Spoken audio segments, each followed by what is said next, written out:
Indian contract act के वो दो टॉपिक्स जिनसे सबकी फटती है, इंडेमनिटी और गारंटी, लेकिन बहुत ही इजी है। तो चलिए शुरू करते हैं। सबसे पहले समझते हैं इंडेमनिटी। ये वर्ड बहुत हार्ड लगता है लेकिन इसका मतलब इतना हार्ड नहीं है। एक पार्टी ए है, एक पार्टी बी है। पार्टी ए पार्टी बी से प्रॉमिस करती है कि बी अगर तेरे को कुछ भी लॉस हुआ मेरी एक्ट्स की वजह से या कोई थर्ड पार्टी की एक्ट्स की वजह से, तो मैं तेरे को उस लॉस की भरपाई करूंगा। तो ये इतनी सी चीज है इंडेमनिटी का कॉन्ट्रैक्ट। ये जो ए ने बी से प्रॉमिस करी है ना लॉस की भरपाई करने की, ये कॉन्ट्रैक्ट ऑफ इंडेमनिटी होगा। ए अपना इंडेमनीफायर होगा और बी अपना इंडेमनीफाइड पर्सन होगा, जिसको अपन इंडेमनिटी होल्डर भी बोलते हैं। कॉन्ट्रैक्ट ऑफ गारंटी में एक पार्टी और एक्स्ट्रा ऐड हो जाती है। इसमें तीन पार्टी होती है, पार्टी ए होती है और पार्टी बी होती है और पार्टी सी होती है। इसमें क्या होता है, जो अपना ए होता है वो बी को बोलता है कि भाई अगर सी ने कुछ गलत काम कर दिया तेरे साथ, बी और सी का इधर कॉन्ट्रैक्ट होता है, तो ए बी को बोलता है कि बी और सी के बीच में अगर जो कॉन्ट्रैक्ट है उसमें सी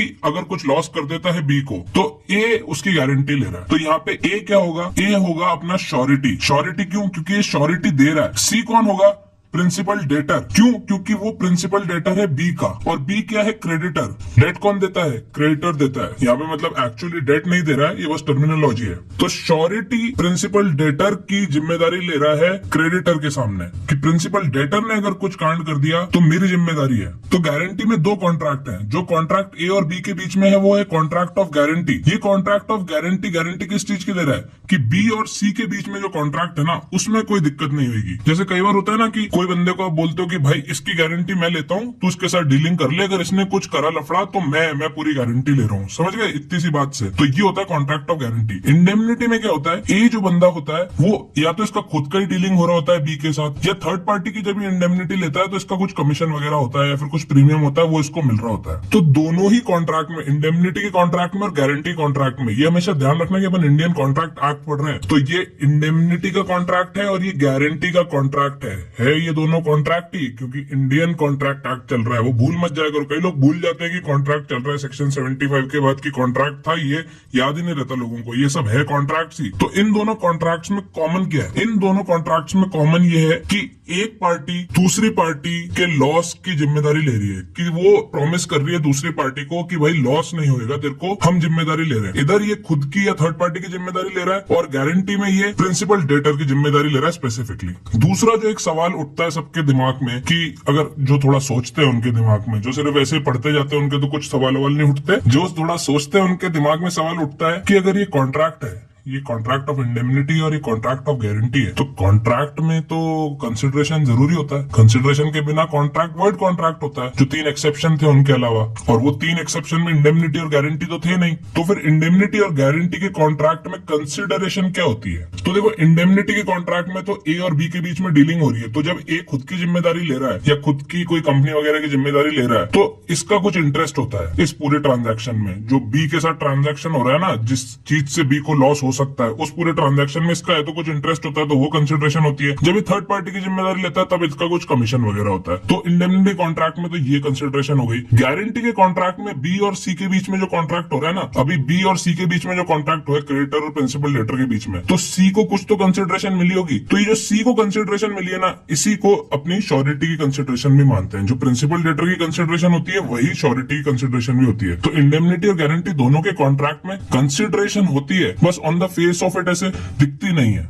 तो ये है मोटा मोटा इंडेमनिटी और गारंटी के बीच में क्या डिफरेंस होता है। इसको थोड़ा एक और बार डिटेल में पढ़ते हैं आगे। उससे पहले जान लो गारंटी और वारंटी में क्या डिफरेंस होता है। वारंटी गारंटी देखो थोड़ा मार्केटिंग टर्म है, मेजरली तो कॉन्सेप्ट गारंटी होता है, लेकिन गारंटी में क्या टोटल जिम्मेदारी होती है। अभी जैसे आपने आईफोन लिया, आईफोन की गारंटी है, तो आईफोन अगर खराब हो गया आपका, तो कंपनी को या तो आपको रिफंड देना पड़ेगा, रिप्लेस करना पड़ेगा गारंटी के अंडर में। लेकिन वारंटी में थोड़ा लाइट वर्जन होता है गारंटी का, कि कंपनी प्रॉमिस करती है कि हाँ हम रिपेयर कर देंगे, और रिपेयर नहीं हुआ तो शायद हम रिप्लेस कर दें, और उसमें भी बहुत सारी टर्म्स एंड कंडीशन होती है। तो ऐसे कुछ ज्यादा डिफरेंस नहीं है, हल्का फुल्का मार्केटिंग रिलेटेड टर्म्स हैं ये दोनों, गारंटी और वारंटी। गारंटी काफी एब्सोल्यूट सी होती है, वारंटी थोड़ी लूज सी होती है। गारंटी में फ्री रिप्लेसमेंट मिल जाता है, रिफंड मिल जाता है, वारंटी में कभी रिफंड नहीं मिलता, और रिप्लेसमेंट कंपनी कर देती है क्योंकि उनको अपनी ब्रांड वैल्यू बचानी है, उनकी कोई लाइबिलिटी नहीं होती रिप्लेस करने की। वैसे वारंटी आपके कोर्स में नहीं है, मैं ऐसे एक्स्ट्रा ज्ञान दे रहा हूँ। अपन वापस मुद्दे पे आते हैं, इंडेमनिटी और गारंटी के बीच में ये देखो मेजर डिफरेंस है। ये टेबल समझ लोगे तो आपका कॉन्सेप्ट कंसेप्ट पूरा क्लियर हो जाएगा, उसके बाद डायरेक्ट पढ़ सकते हो, सब समझ में आ जाएगा। जो अपना इंडेमनिटी होता है वो कॉन्ट्रैक्ट होता है जब एक पार्टी प्रॉमिस करती है दूसरी को कि वो कंपनसेट करेगी कोई भी लॉस के लिए suffered by him by the act of the promisor, जो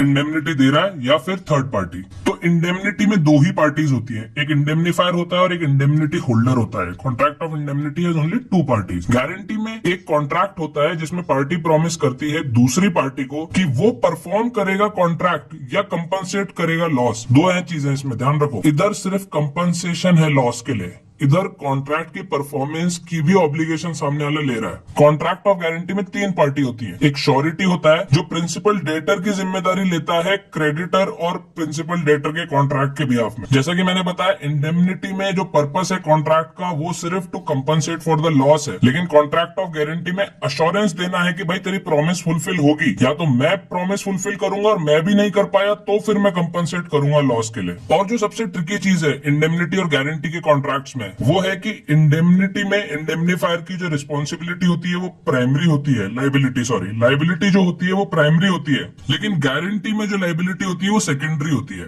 अभी प्राइमरी और सेकेंडरी लाइबिलिटी क्या है? The liability matures when the contingency occurs. Indemnity में, गारंटी में लाइबिलिटी ऑलरेडी एग्जिस्ट। अब इसको ऐसे समझो, यहाँ पे इंडेमनीफायर है, इंडेमनिटी होल्डर है। इंडेमनीफायर इंडेमनिटी होल्डर को बोल रहा है कि भाई इन केस अगर कुछ तेरे को लॉस हो जाता है तो फिर मैं तेरे को लॉस के लिए कंपनसेट करूंगा। तो जब तक लॉस नहीं होता ना तब तक इसकी कोई जिम्मेदारी नहीं है इन थ्योरी। तो जो ओरिजिनल ट्रांजैक्शन है ना जिसके लॉस के लिए इंडेमनीफाई कर रहा है वो एक अलग लाइबिलिटी है, ठीक है, और जो इसकी लाइबिलिटी है वो इंडेमनीफाई करने की है, वो अलग लाइबिलिटी है। तो इसकी प्राइमरी रिस्पॉन्सिबिलिटी जो है वो इंडेमनीफाई करने की है। इसमें कंफ्यूज हो जाते हैं लोग कि liability matures when the contingency occur, जब कंटिंजेंसी अकर होगी तो लाइबिलिटी पिक्चर में आएगी। तो लोग सोचते हैं कि फिर प्राइमरी क्यों है, फिर तो सेकेंडरी हुई। लेकिन प्राइमरी लाइबिलिटी यहाँ पे इंडेमनीफाई करने की है। जो ओरिजिनल लाइबिलिटी थी कॉन्ट्रैक्ट की उसमें कोई रोल नहीं है। जो ओरिजिनल लाइबिलिटी थी प्रॉमिस परफॉर्म करने की, जो कॉन्ट्रैक्ट, जो ओरिजिनल कॉन्ट्रैक्ट है जिसके लॉस के लिए आप इंडेमनीफाई कर रहे हो, वो एक अलग लाइबिलिटी थी और ये एक अलग लाइबिलिटी है। तो ये वो अलग लाइबिलिटी है प्राइमरी वाली। लेकिन कॉन्ट्रैक्ट ऑफ गारंटी में क्या होता है कि लाइबिलिटी पहले से होती है। जो प्रिंसिपल डेटर की लाइबिलिटी है ना क्रेडिटर की तरफ, वही लाइबिलिटी श्योरिटी की भी होती है। बस जो प्रिंसिपल डेटर की लाइबिलिटी होती है वो प्राइमरी होती है कि पहले ही प्रिंसिपल डेटर करेगा अपनी लाइबिलिटी फुलफिल, और अगर ये नहीं कर पाया तो फिर सेकेंडरी लाइबिलिटी होती है वही सेम वाली जो प्रिंसिपल डेटर की है कि वो परफॉर्म करेगा। क्योंकि अपन ने इंडेमनिटी में देखा था ना कि इसमें सिर्फ कंपनसेट करने की लाइबिलिटी है, लेकिन इसमें परफॉर्म करने की भी लाइबिलिटी है। तो जो प्रिंसिपल डेटर की परफॉर्म करने की लाइबिलिटी है उसका सेकेंडरी वर्जन श्योरिटी के पास है। लेकिन इंडेमनिटी में इंडेमनीफायर की जो लाइबिलिटी है ना वो कंटिंजेंसी होने पे उसकी लाइबिलिटी पिक्चर में आती है।